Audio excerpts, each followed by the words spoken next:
कड़कड़ाती धूप थी और गर्म हवाएं चल रही थी। तभी जानकी के दो बेटे अपनी पत्नियों को लेकर घर के बाहर आए।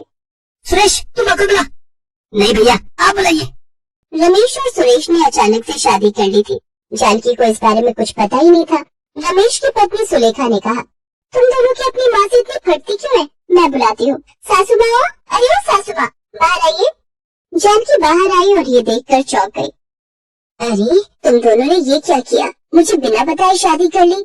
सुरेश की पत्नी शांता ने कहा, अब जो हुआ वो हुआ ना सासू माँ, हमें अंदर आने दीजिए। तभी ऊपरी दीवार से जानकी के कंधे पर एक छिपकली गिरी और ये देखकर सुलेखा और शांता डर गई। वो दोनों चिल्लाने लगी, अरे छिपकली, छिपकली मारो से, भगाओ से, मार दो। वो छिपकली भाग गई। अरे तुम लोगों को देखकर बेचारी छिपकली खुद डर गई। आओ अंदर आओ। चारों घर के अंदर गए। जानकी ने सबके लिए खाना बनाया। उसने अपने ही मन में सोचा, मेरे दोनों बेटों ने अचानक से शादी कर ली, मुझे बताया तक नहीं। खैर जो भी हो, मुझे ज्यादा हंगामा नहीं करना चाहिए, एक न एक दिन शादी तो होनी ही थी। सब लोग खाना खाकर अपने अपने कमरे में चले गए। अगले दिन रमेश और सुरेश के ऑफिस से कुछ काम आया। वो दोनों कुछ दिनों के लिए शहर से बाहर चले गए।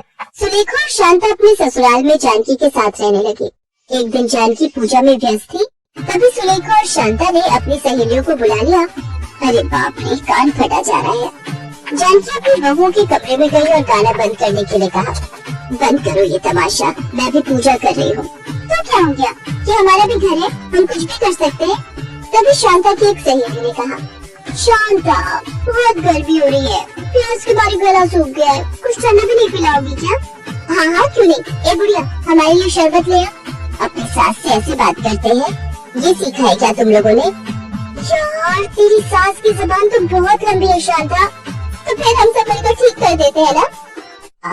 मुझे छोड़ दो, मुझे छोड़ दो, मेरी उम्र का तो लिहाज करो।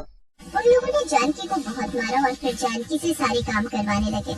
जानकी डर के मारी काम करने लगी। जानकी का पड़ोसी ये देखकर जानकी के घर आया और बहू से कहा, बहू, अपनी बूढ़ी सास से इतना काम करवाना ठीक बात नहीं है। अरे तू कौन होता है बोलने वाला, जब आ गया से। सुलेखा ने उसे भगा दिया। दोनों बहुओं ने जानकी का जीना हराम कर दिया। शांता बहुत मजा आ रहा है, बुढ़िया से काम करवा रहे और हम आराम कर रहे हैं। अभी आराम का देखा ही क्या, बस देखते जा। शांता ने जानकी को बुलाया और कहा, ए बुढ़िया, हमारे पैर दबा दे। लेकिन मुझे अभी खाना है, बहुत भूख लगी है। तेरी भूख की ऐसी की तैसी। शांता ने जानकी का हाथ पकड़ लिया और तभी उसके हाथ पर एक छिपकली गिरी। शांता ने हाथ हटा लिया। अरे बाप रे छिपकली, मारो इसे, मारो मारो इसे। घर में तांडव शुरू हो गया। दोनों मिलकर एक छिपकली को मार नहीं पाए। दोनों बस चीखते चिल्लाने लगे। ये दोनों छिपकली के अलावा किसी से नहीं डरते। हाँ कुछ करना पड़ेगा। जानकी दिन रात अम्बे माता को बुलाने लगी। उसे यकीन था कि अम्बे माता उसकी मदद करेंगी। और एक दिन दोपहर को जानकी खाना बनाकर अपनी बहुओं को खाना खिला रही थी। तभी घर के बाहर एक भिखारन आई। घर में कोई है? मुझे कुछ खाना दोगी? मैंने एक हफ्ते से कुछ नहीं खाया। शांता और सुलेखा ने भिखारन से बहुत उल्टा सीधा कहा और उसे भगा दिया। उन दोनों के खाने के बाद जानकी के लिए सिर्फ चावल और दाल ही रह गए। जानकी खाने वाली थी कि तभी उसने घर के बाहर उस भिखारन को देखा। वो भिखारन तभी भी वहाँ खड़ी हुई थी। ये भिखारन बहुत भूखी होगी, मैं इसे खाना खिलाती हूँ। जानकी ने उस भिखारन को अपने हिस्से का खाना खिला दिया और एक चमत्कार हो गया। तो भिखारन अम्बे माँ में बदल गई। मुझे पता था कि तू मुझे खाली हाथ नहीं लौटाएगी। तेरा दिल नरम है, बोल तुझे क्या चाहिए? मुझे अपनी दोनों बहुओं से मुक्ति चाहिए अम्बे माँ। मैं उससे भी अच्छा कुछ दिला सकती हूँ, जिससे तेरी दोनों बहुएं तेरे गुलाम बनकर रहेंगी। दोनों छिपकलियों से बहुत डरती है ना?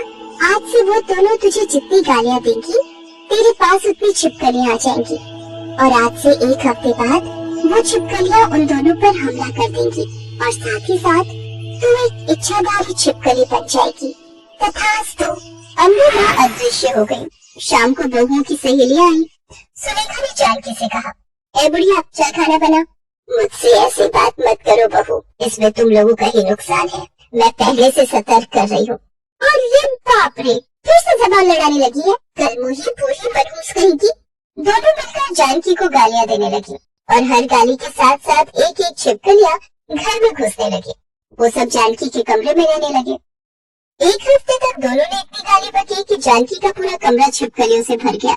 और एक हफ्ते बाद वो दिन आ ही गया। जानकी अपने कमरे में आराम करने लगी और दोनों जानकी को बुलाने लगी, लेकिन जानकी ने जानबूझकर कुछ जवाब नहीं दिया। वो दोनों गुस्सा हो गए और कमरे के अंदर घुस आए और चारों तरफ देखकर चौंक गए। अरे अरे ये क्या, दीवारों पर इतनी सारी छिपकलियां, ये सब कहाँ से आए?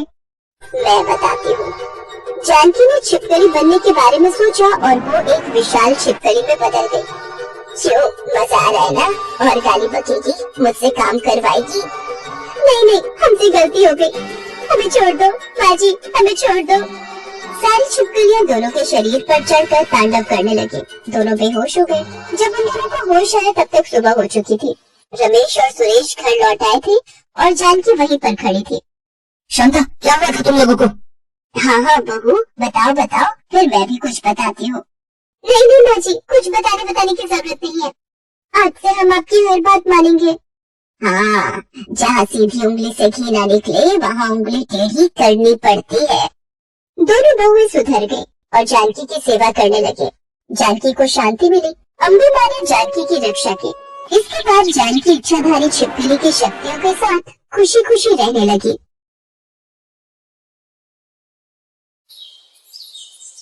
अनुपमा अपने इकलौते बेटे उदय के साथ चंडीगढ़ शहर में रहती थी। उदय एक बड़ी कंपनी में नौकरी करता था, जहां उसे सौम्या नाम की लड़की से प्यार हो जाता है और वो दोनों शादी कर लेते हैं। सौम्या अनुपमा की इकलौती बहू है और वो बहुत पढ़ी लिखी लड़की है, जबकि अनुपमा के लिए सब कुछ काला अक्षर भैंस बराबर है। लेकिन फिर भी अनुपमा एक बहुत अच्छी सास है, जो अपनी बहू का हर कदम पर साथ देती थी। उदय और सौम्या की शादी को भी कुछ महीने ही हुए थे, जिस कारण घर के सारे हिसाब किताब उदय ही करता था। एक बार उदय को किसी मीटिंग के सिलसिले में शहर से बाहर जाना पड़ता है, तो वो घर के हिसाब किताब की जिम्मेदारी सौम्या को दे जाता है। उसके जाने के बाद सारा हिसाब किताब सौम्या ही देखती है। शादी के 3 महीने बीत जाने के बाद भी सौम्या को इस बात की भनक तक नहीं थी कि उसकी सास अनुपमा को जरा भी पढ़ना लिखना नहीं आता है, और न ही कभी उदय ने सौम्या से इस बारे में जिक्र छेड़ा। एक बार जब सौम्या को घर का राशन पानी लेने बाजार जाना होता है, तो वो अपनी सास से कहती है, माँ जी, मैं राशन लेने जा रही हूँ, अगर पीछे से दूध वाले भैया अपना हिसाब लेने आए तो आप उन्हें तिजोरी से 2000 रुपए दे देना। हाँ हाँ बहू, तुम निश्चिंत होकर जाओ, मैं दूध वाले का हिसाब कर दूंगी। अनुपमा इस उम्मीद में अपनी बहू की बात मान जाती है कि उसने अलमारी में गिनकर ही पैसे रखे होंगे, जिन्हें वो निकाल कर दूध वाले को दे देगी। थोड़ी देर बाद सौम्या बाजार चली जाती है। उसके जाने के कुछ देर बाद उनके घर की घंटी बजती है। राम राम मैम साहब, मेरे पिछले महीने का हिसाब दे दो मैम साहब। हाँ, यही रुको, मैं भी लेकर आती हूँ। अनुपमा दूध के पैसे लेने कमरे में जाती है और जैसे ही तिजोरी खोलती है तो उसमें बहुत सारे पैसे रखे होते हैं। अब मुझे कैसे पता चलेगा कि 1000 रुपए कितने होते हैं? शायद बहू ने दूध के पूरे पैसे ही रखे हैं। एक काम करती हूँ, ये नोट की गड्डी दूध वाले को दे देती हूँ, जितना भी हिसाब होगा वो अपने आप देख लेगा। अनुपमा 2000 से ज्यादा पैसे ले जाकर उसको दे देती है और कहती है, अरे रामलाल ये लो, और एक बार मुझे ये पैसे गिनकर बता दे, अगर ज्यादा हो तो मुझे लौटा दे और कम हो तो वो भी मुझे बता दे। रामलाल ये बात भली भांति समझ जाता है कि अनुपमा एक अनपढ़ औरत है और उसे पैसों का बिल्कुल भी ज्ञान नहीं है।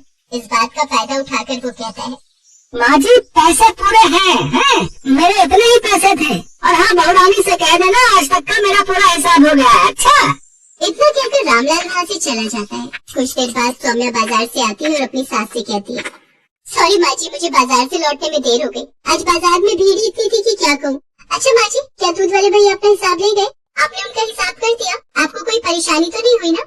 नहीं बेटा, मुझे कोई परेशानी नहीं हुई, और हाँ मैंने दूध वाले का हिसाब कर दिया है। वो कह रहा था कि उसका अब तक का सारा हिसाब हो गया। फिर भी तुम एक बार तिजोरी देख लेना कि कहीं पैसे कम तो नहीं हुए।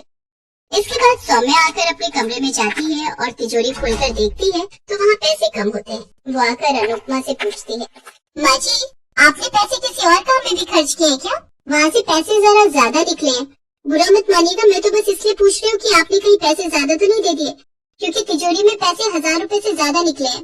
अगर आपने किसी काम में खर्च किया तो कोई बात नहीं, ये आपका भी तो पैसा है। सौम्या की बात सुनकर अनुपमा सोचती है, हे राम, कहीं मैंने दूध वाले को पैसे ज्यादा तो नहीं दे दिए। फिर वो घबराते हुए अपनी बहू सौम्या से कहती है, सच कहूँ बहू तो मुझे पैसे गिनने नहीं आते और ना ही मैं पढ़ी लिखी हूँ। मेरे लिए तो सब कुछ काला अक्षर भैंस बराबर है। मुझे लगा कि तुमने दूध के पैसे गिन कर रखे होंगे, सो मैंने उठाकर उसको दे दिए। लेकिन मुझे क्या पता था कि वो रामलाल मुझसे ही दगा कर जाएगा। मैंने तो उस पर कितना भरोसा किया था। पता नहीं आज मुझे अनपढ़ के कारण तुम्हारा कितना नुकसान हो गया होगा। माँ जी, आप क्यों परेशान हो रही हैं? पैसे दूध वाले को ही ज्यादा गए ना, कोई बात नहीं, अगले महीने के हिसाब में लगा दूंगी। लेकिन माँ जी एक बात बताइए, अगर आपको पढ़ना नहीं आता तो आप ये बात मुझसे कह देती। आप जानते हो जब उदय ने मुझे ये हिसाब किताब दिया तो मैं बिल्कुल नहीं चाहती थी कि हिसाब किताब मुझे मिले। मैंने जब उदय से कहा तो उन्होंने कहा कि हिसाब किताब तुम संभालना। फिर मैं मना नहीं कर पाई और न ही मुझे ये पता था कि आपको पढ़ना नहीं आता।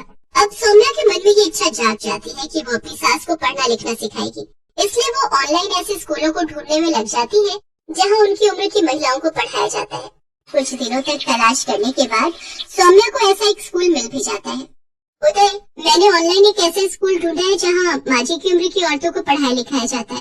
मैं चाहती हूँ कि माजी भी स्कूल में जाए और पढ़ना सीखे। तुम्हारा विचार तो बहुत अच्छा है सौम्या, लेकिन क्या माँ इसके लिए तैयार होगी? मैं कुछ नहीं जानती उदय, आप किसी भी तरह माजी को मना लो। उदय अपनी माँ से बात करके उन्हें स्कूल जाने के लिए मना लेता है। फिर वो दोनों जाकर अनुपमा का एडमिशन करवा देते हैं। अगले दिन उदय अनुपमा को स्कूल छोड़ आता है। कुछ दिन स्कूल में पढ़ने लिखने के बाद अब अनुपमा को पढ़ना लिखना आ जाता है। फिर एक दिन दूध वाला अपना हिसाब लेने आता है तो सौम्या अपनी सास को आवाज लगाकर कहती है, माँ जी जरा एक बार दूध वाले का हिसाब कर देना, मैं रसोई में कुछ काम कर रही हूँ। ठीक है बहू, तुम अपना काम निपटा लो, तब तक मैं इस दूध वाले को निपटा कर आती हूँ। फिर अनुपमा पैसे लेकर जाती है और दूध वाले से कहती है, रामलाल तुमने मुझसे अनपढ़ समझकर पैसे ठगे थे। तुमने ये मेरे साथ अच्छा नहीं किया। तुम्हारी ईमानदारी पर मैंने कभी शक नहीं किया। वो तो भला हो मेरी बहू का जिसने मुझे सच सच बता दिया। मैं तो खामखा तुम्हें ईमानदार समझ रही थी। आज के बाद अगर कभी किसी हिसाब में गड़बड़ हुई तो मुझसे बुरा कोई नहीं होगा। रामलाल को अपनी गलती का एहसास हो जाता है और वो अनुपमा से हाथ जोड़कर माफी मांगते हुए कहता है, मुझे माफ कर दीजिए मैम साहब, इतने नोट देखकर मैं लालच में आ गया था, इसलिए झूठ बोल दिया। आगे से ऐसी गलती नहीं होगी।